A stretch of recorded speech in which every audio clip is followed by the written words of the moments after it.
Tapi ilmu tauhid, ilmu ketuhanan, mesti wajib khatam sesak sebelum kita itu mati. Kalau kita betul-betul ingin terang, lurus dan selamat jalan pulang dan kembali kita kepada Allah. Ini yang ditekan oleh baginda Rasul kepada kita.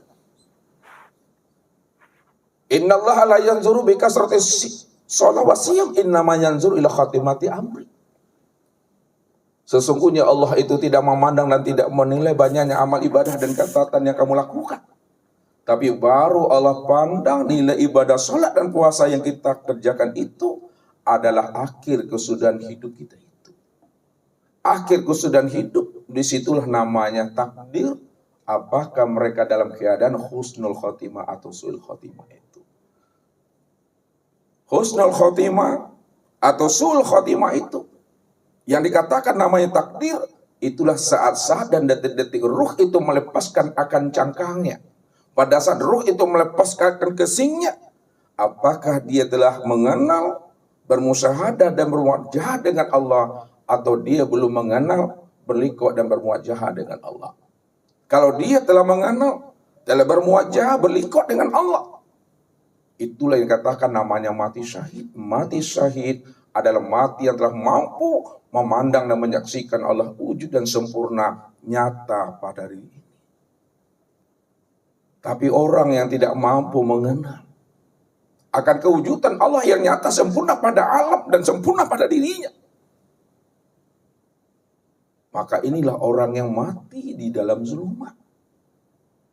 Orang yang mati dalam keadaan zulumat. Apa kata Allah? Innahu may ya'ti rabbahu mujriman fa inna lahu jahannam la yamutu biha wa la yahya. Barang siapa yang datang pulang dan kembali kepada aku, dia tidak mengenal aku.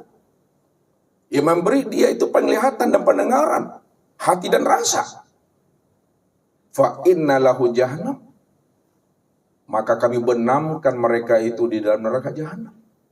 Kalau Allah telah mengatakan, orang yang tidak mengenal aku akan aku benamkan mereka dalam neraka jahanam, la yamutu biha wa la yahya. Mereka di dalam neraka jahanam itu tidak mati dan juga mereka tidak hidup. Hidup sagan mati tak mua Bapak Ibu. Ya.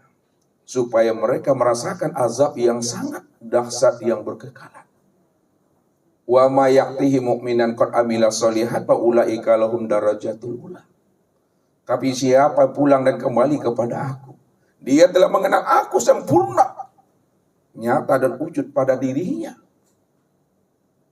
Kemudian dia istiqomah sampai habisnya usia umurnya. Tidak lagi terpandang dan tertilik selain daripada aku. Karena akulah yang wujud pada dirinya. Akulah yang nyata pada dirinya. Walaupun aku tidak berupa akan sesuatu, nama segala bentuk dan rupa itu tiada lain nyatanya akan diriku. Faulaika lahum darajatul ula.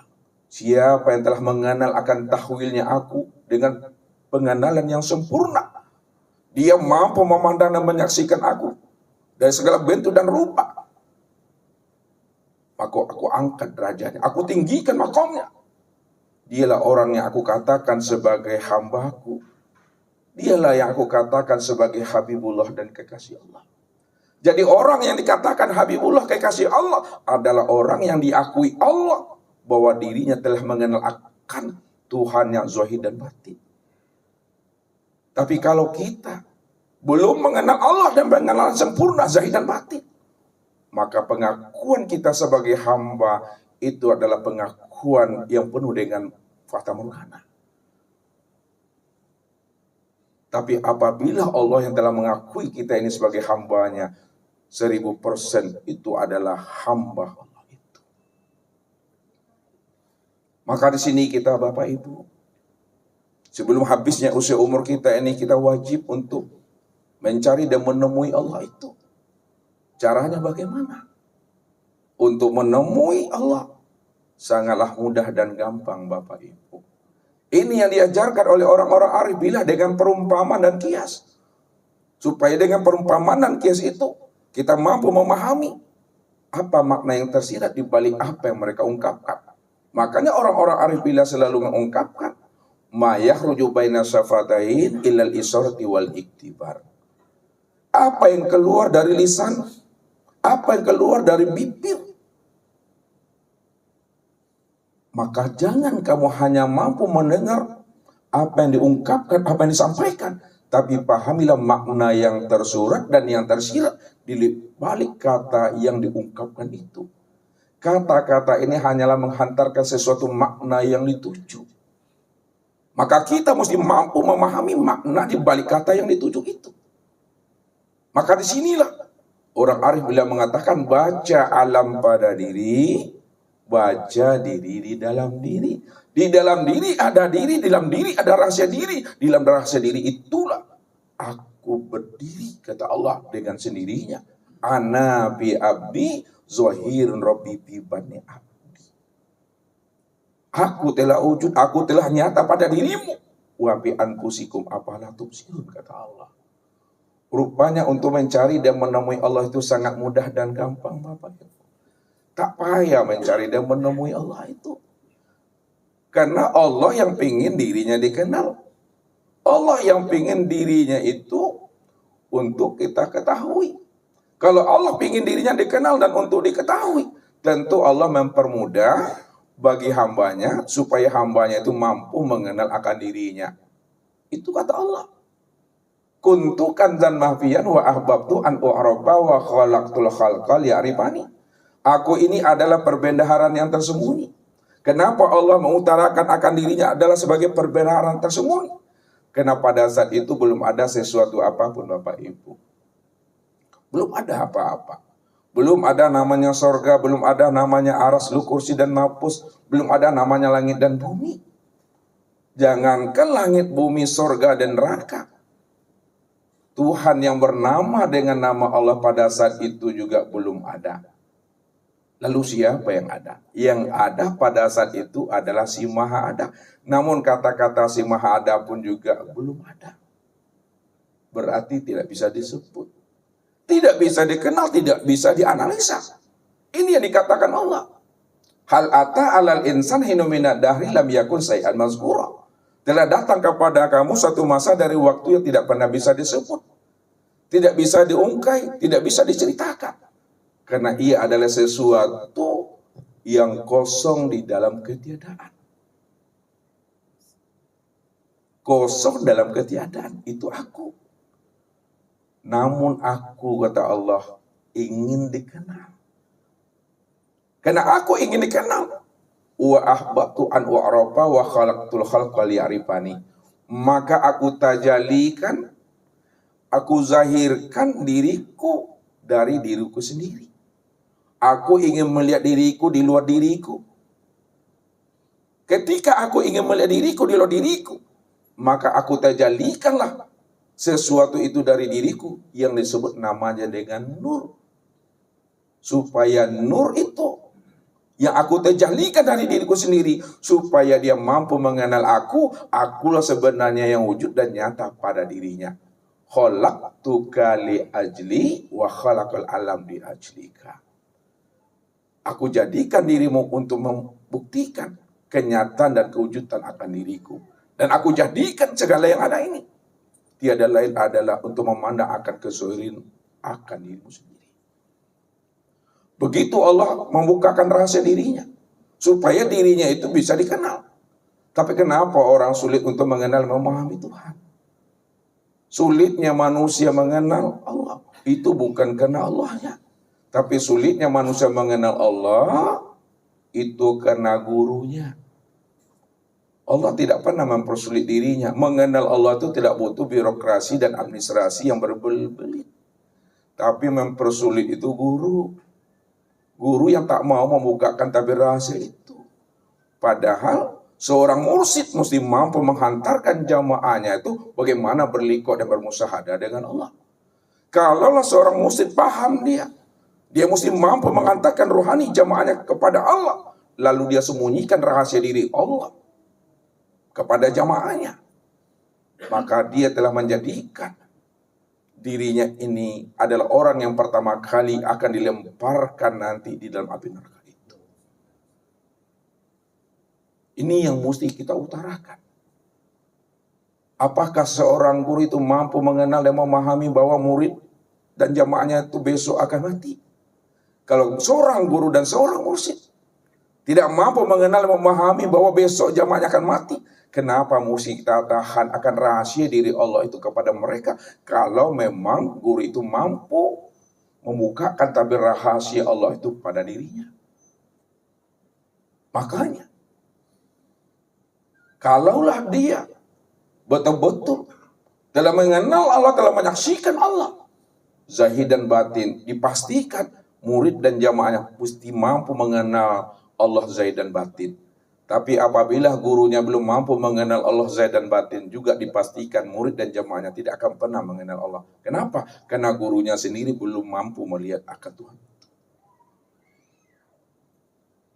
Walaupun Allah itu dirinya batin, dirinya gaib, namun Allah telah membukakan akan alamat rahasia dirinya kepada kita ini. Maka bacalah ayat yang tersurat, supaya ayat tersurat itu mampu kita ikro ke dalam diri untuk membaca ayat yang tersirat. Apa kata Allah? Sanuri ayatina fil afaq wa fi anfusihim hatta yatabayyana lahum annaul haq. Kami telah memperlihatkan alamat kami. Kami telah menunjukkan alamat kami kepada alam, kepada dirimu, supaya kamu mampu membaca alamat kewujudan kami yang nyata pada alam dan sempurna pada dirimu. Wa fi anfusikum afala tubsirun. Tapi kamu tidak mau mencari dan menemui akan alamat aku, kata Allah. Padahal alamat bukti mengenal akan diriku telah aku simpan di dalam dirimu. Maka untuk membuka rahasia alamat Tuhan itu, inilah kita butuh seorang guru. Butuh kita seorang mursyid. Guru dan mursyid itu betul-betul adalah guru dan mursyid pewaris Nabi dan pewaris Allah. Karena mereka lah yang mampu membukakan akan rahasia diri Allah itu kepada umat ini. Makanya tugas guru, ya, bukalah tempat berwasilah.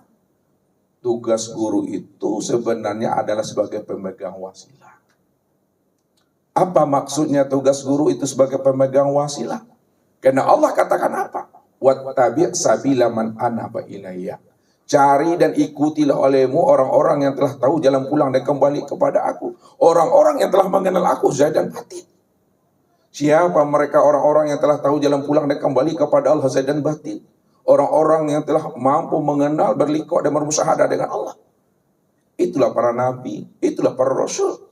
Habis masanya para nabi dan para rasul, itu yang dikatakan al-ulama warasatul anbiya. Cari pewaris nabi. Cari pewaris Allah. Pewaris nabi dan pewaris Allah itu, itulah yang dikatakan al-ulama warasatul anbiya. Mereka lah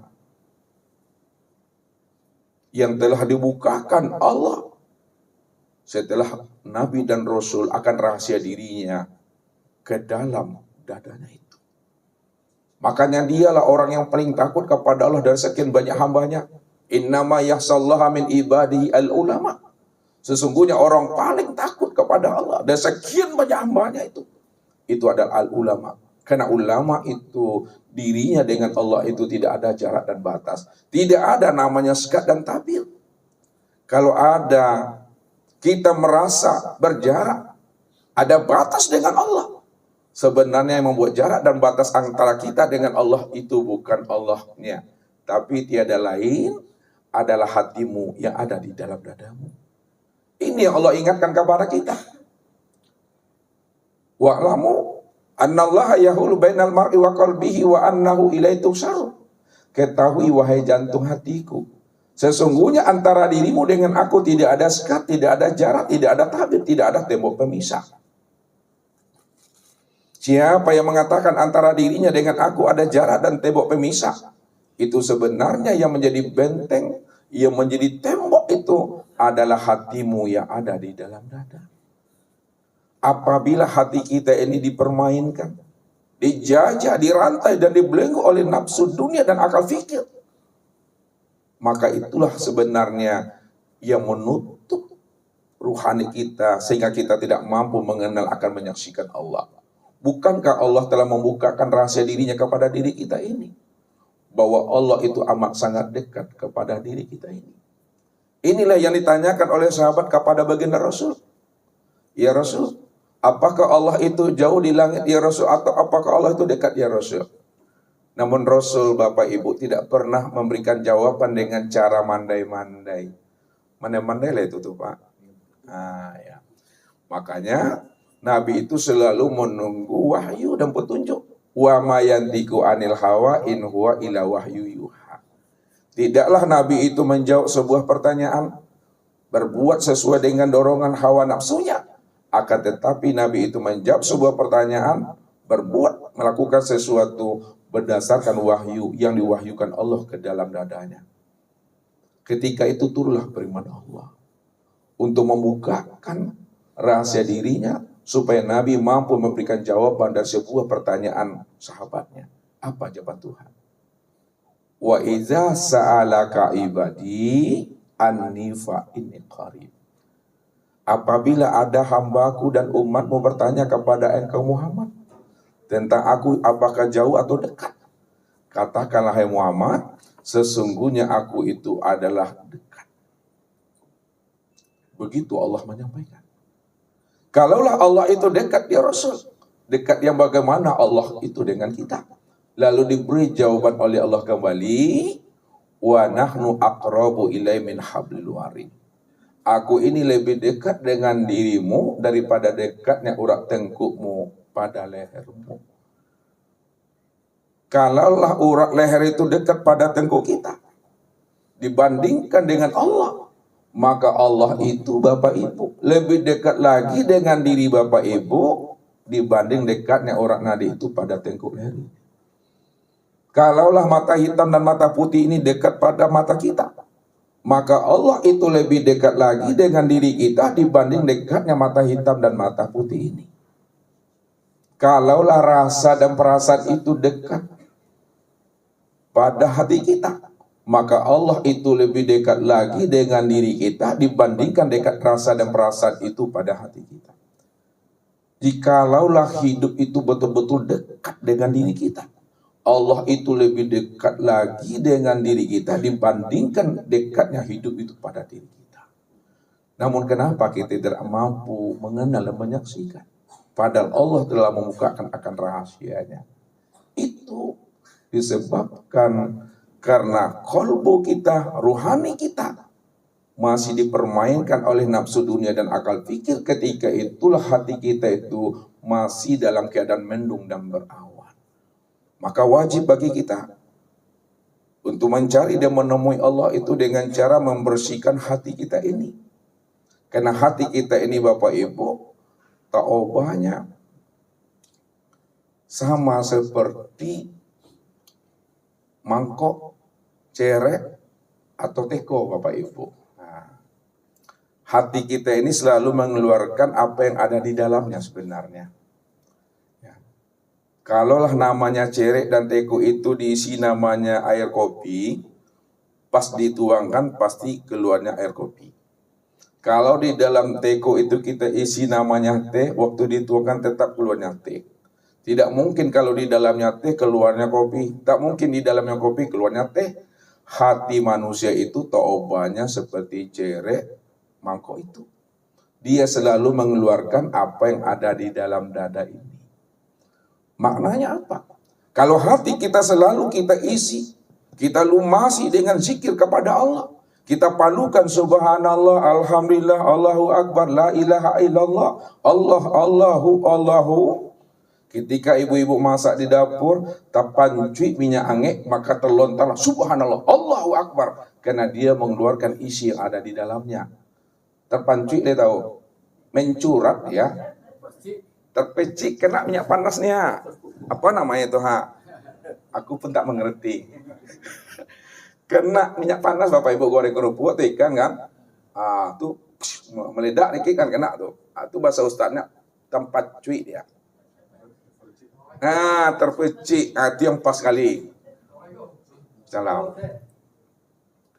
Jadi Ketika itu kena minyak panas, karena ini telah biasa dilatih dengan zikir, tetap dia mengeluarkan subhanallah, Allah akbar, la ilaha illallah. Tapi apabila hati tidak pernah dipalukan kalimah zikir, subhanallah, alhamdulillah, Allah akbar, la ilaha illallah, Allah, Allahu, Allah, keluar kita dari sini kena kaki kita di batu di situ. Keluar juga angku 5, 7, 10 keluarnya. Karena dia mengeluarkan isi yang ada di dalamnya. Begitulah hati itu. Hati inilah penghalang, hati ini adalah hijab jikalau kita tidak mau membersihkannya. Makanya jikalau kita ingin mendapatkan hidayah dan petunjuk, wajib bagi kita itu melakukan tazkiyatul qalbiyah, membersihkan hati. Contoh Bapak Ibu, Ustaz bawa Bapak Ibu berpikir secara logika. Jikalaulah kita ini di kampung berternak ayam Bapak Ibu. Ayam kita itu ada sekandang, biasanya jam 5:30, ayam kita itu udah masuk ke dalam kandang tanpa dihalau. Namun jam 5 lebih dahulu musang masuk ke dalam kandang ayam itu Bapak Ibu. Musang lah tahu. Nah, itu musang. Nah, kira-kira menurut Bapak Ibu, mau enggak ayam itu masuk ke dalam kandang kalau musang lebih dahulu masuk ke dalam kandang itu? Tak mau. Kenapa tak mau, Pak? Iya, kena takut dimakan musang kan begitu. Lalu kita berpikir, bagaimana caranya supaya ayam itu masuk ke dalam kandang? Diapakan Bapak Ibu? Diusir musangnya, dihalau, dicucuk dia. Dihalau. Ketika musangnya dah keluar karena diusir, dihalau, pada saat musang tidak ada di dalam kandang lagi, insya Allah dipastikan ayam itu mau masuk ke dalam kandang tanpa dihalau dia. Tanpa disusul, dia masuk karena musang itu ada. Itu artinya antara hidayah Allah dengan